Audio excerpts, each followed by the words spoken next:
Our next question I'm going to put up there is approximately how many hours of homework per year, 9 to 12, does that happen, and does the load grow over time? How does homework change over time? So this year it's been 100% homework. That's a little COVID-19 humor. The balance that we are trying to strike with our students is making sure that they, as I mentioned before, is that they are involved with their community, that they are participating in athletics and activities. And one of the key traits of a learner, an IB learner, is that they have balance in their life. So this is a rigorous program.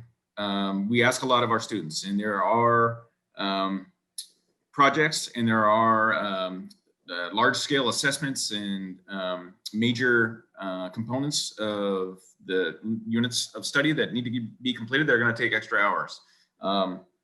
We've reduced over time extra work over summer and during break, and I'm really pleased with that. And I'll let Ms. Nygaard talk about let's go backwards from the 12th grade year, and we won't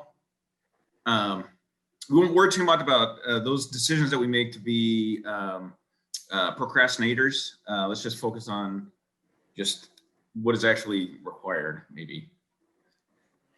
Okay, so I lived with a son who went through the IB courses, and senior year, he ended up taking 6 IB exams. His junior year, he took 2 IB exams. So he had a lot of IB classes to get through. He did not do the diploma program, but I can say from 12th grade down, 12th grade students probably have more homework. I can't estimate the hours, but they will have more homework 12th grade than they did junior year, only because they're preparing for exams and they're finishing up their core requirements. Junior year definitely will have more homework than sophomores. And then 9th and 10th grade, typically it'll be an equal distribution of homework. So coming into 9th grade, typically what I tell parents is from 8th grade, there is going to be a huge step with students coming in for 9th grade, getting used to the amount of homework and the expectations out of the school day. And then 10th grade, it's like a short little step because students are used to it. They are into a routine, they've got a rhythm going, they've got their homework down, they know what's happening. And then between the 10th grade and the 11th grade, there's another huge step where all of a sudden those IB requirements are, and the IB courses, the rigor of the class is a little bit more. And so there may be a little bit more homework, but as the year goes on, students kind of get into another rhythm and a routine, and they find their groove, and they can get through their homework regularly. And then senior year, it's another short little step up with a little bit more homework. Now, I can't estimate because every student is a little bit different. What I told my son was, you get started on your homework, you put your phone aside, you get rid of all your social media, and you focus on your homework. And when your homework's done, then you can use your phone and do your work. And my son was in bed every night by 10 o'clock. And so he was able to get through all of his workload and still be in bed by 10 o'clock every night. And only because I made him put his phone aside. Now, some students, they stay up till 2, 3 in the morning, but I don't know that they're totally focused on the schoolwork. They may, get lost in social media. They may not. It all depends on how focused a student can become. Right, and then let me just, not hours and hours and hours of work every night. Right. No. So there's some elements of time management. There's elements of students that are, if we're making a state championship soccer playoff run, those students are going to be on a bus, going to a playoff game. They're going to miss opportunities to be at home doing homework.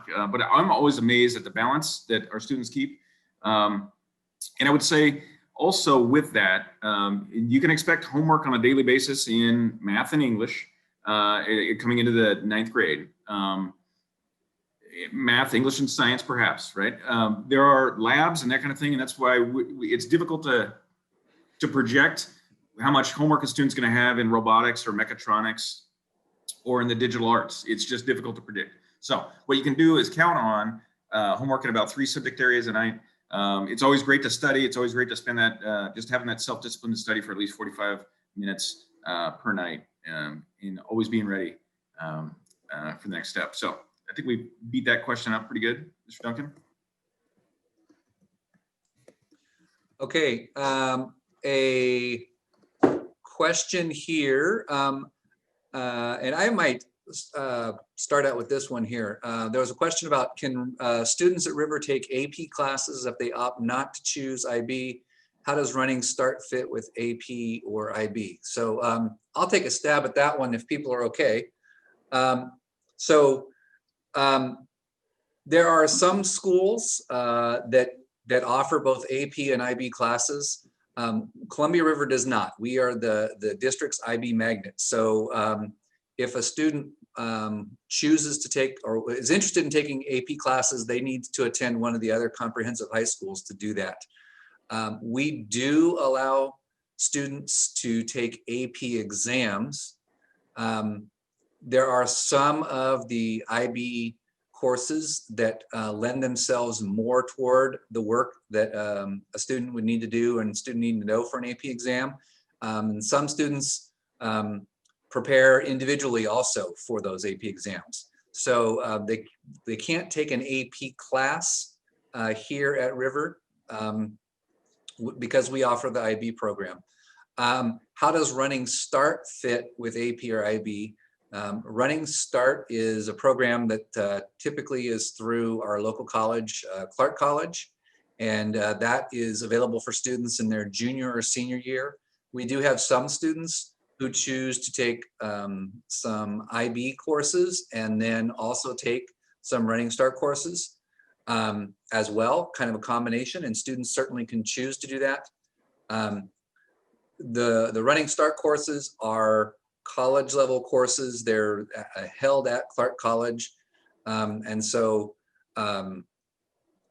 you know, that's a different component, but we do have quite a few students who may choose to take a course or courses at Clark and also take IB courses here at River. I don't know if anybody else wants to chime in on that. Yeah, I would say that, you know, those opportunities through Running Start are certainly wonderful for a particular type of student. My observation and my where I've seen the most success is for students that stay on campus, stay with us. It's possible to split the day. In fact, we have one of my favorite students graduate last year that took classes at Running Start, was on that varsity soccer team that won the state championship. So she was traveling all over the place with a club team. And also was in a couple of IB courses here as a course candidate, and is now at the University of Washington doing really well. So it's possible to have that kind of trifecta.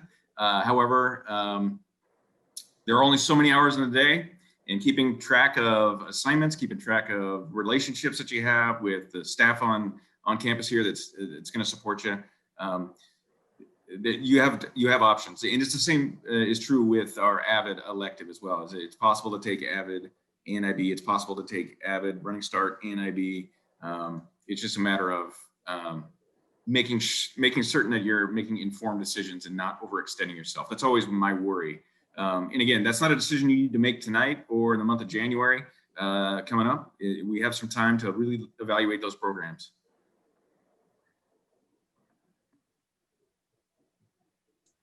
Okay, another question here is participation competitive?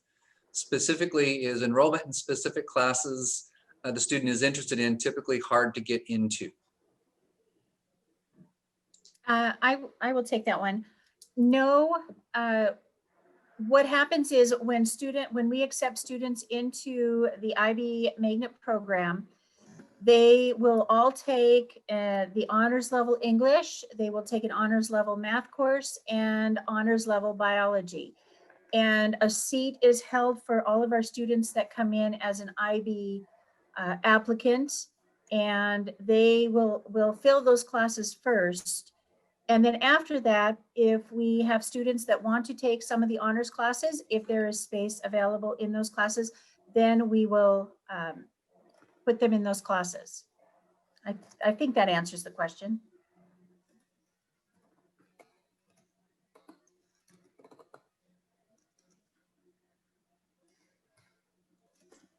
Another question is, we've had a couple of different questions about learning about the 9th and 10th grade honors classwork or coursework. If they're trying to get a better understanding of what a 9th grade would look like, what would be a good place to see what that information might look like? I believe we had one of our English teachers speak, give a short little video on our honors level English course for, she is our current honors level 10th grade English teacher. And I believe she gave a short video that is in our YouTube playlist. And that would be a great place to get some information on that. I believe our honors biology teacher did the same thing.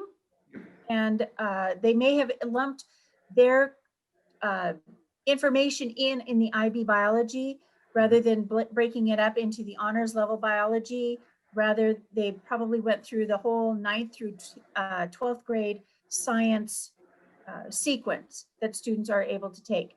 And that would cover the honors level biology. For the honors level math, I can speak to that. That is just a continuation of your math class. So if you were in algebra this year as an 8th grader, that is the prerequisite for the diploma program. A student would take honors level geometry 9th grade or an honors level higher math class. And the course, it moves through the curriculum just a little bit quicker. We still cover all the topics that a standard level class would cover, plus a few more topics. And so we prepare the students for their next level of mathematics.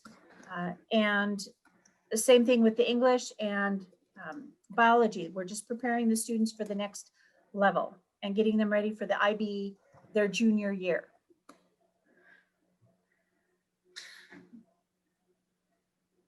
So I had a question that popped up in the chat that I think may be worth sharing. How many 9th graders typically start and then finish the full diploma program and pass exams? And so the answer to that, I'll quickly respond to that. I did in the chat, but I'll share this with you all because it's really a high point in working with this amazing faculty. Our pass rate on the International Baccalaureate exams is in the mid to high 90s every year. It is unbelievable, the pass rate of our students. And it's remarkable for a couple of reasons. One, the staff is amazing.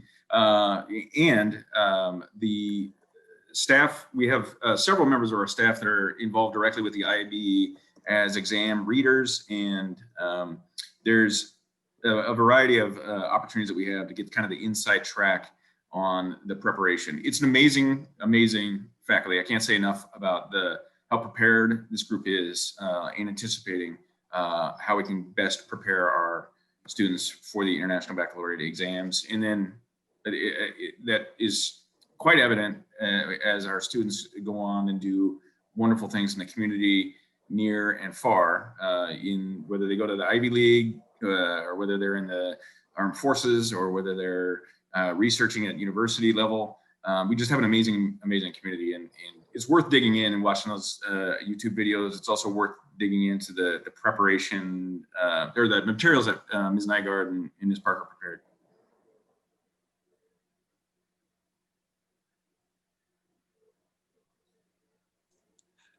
Okay, again, we've had some people come in and out, and so I just want to remind everybody we are recording our Q&A session tonight. So you can always, we will be posting it on our YouTube playlist which is on the Columbia River website. So if you want to go back and review an answer, or if you came in and joined us later and you want to see what was talked about earlier, this will be recorded and posted on there. So I have a question here. Could you still do the diploma program even if you don't join as a freshman? That is a possibility. Mm-hmm. Yes. We encourage those, if you're here tonight, that tells us you made the right first step in joining our community. But yeah, it's possible. It's ideal that you have that 4-year experience just because things are set and you're settled.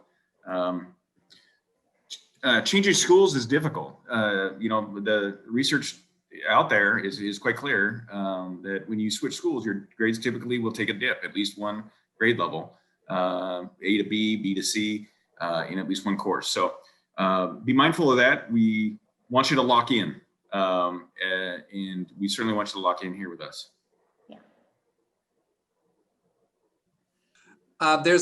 Julie, there's a question about the optional Flipgrid video. It says the directions state that you have 90 seconds to answer the question, but it looks like the Flipgrid limit is only 60. Do we have a preference? Well, I was looking for 90 seconds. I will update that. When this is over, I will go in and update that to 60 or to 90 seconds. And then it should be available. Yeah. So Morgan, maybe you can speak to that. What are you looking for as a faculty member in the Flipgrids? And is it required? And do I have to put a tie on if I'm going to do a Flipgrid? If I'm can you tell us more about kind of the thinking there? Yeah, so it's not required. It's definitely optional, but typically we do an interview process and get to know students a little bit, through getting to meet them. And unfortunately this year with COVID, we're not going to be able to see you guys face to face. And that's something that Julie and I, and a lot of our other teachers here really love to do, because we just love getting to know you in a little bit different way. And so if you want the opportunity, it's available to you to just record something short to tell us a little bit more about yourself. I think there's a prompt on the application checklist, right, Julie? There a prompt? I have to go back and look, but I think so. Yeah. So, I mean, again, it's totally optional, but we would love to see your face and just kind of hear a little bit about who you are and what else you would maybe want to share with us. Did I miss anything, Julie? Anything you want to add? No, we are looking for, I think you mentioned learner profile traits. So we are asking to share that information. But if you don't want to talk about the learner profile and you just want to share something else about your interests, please do so.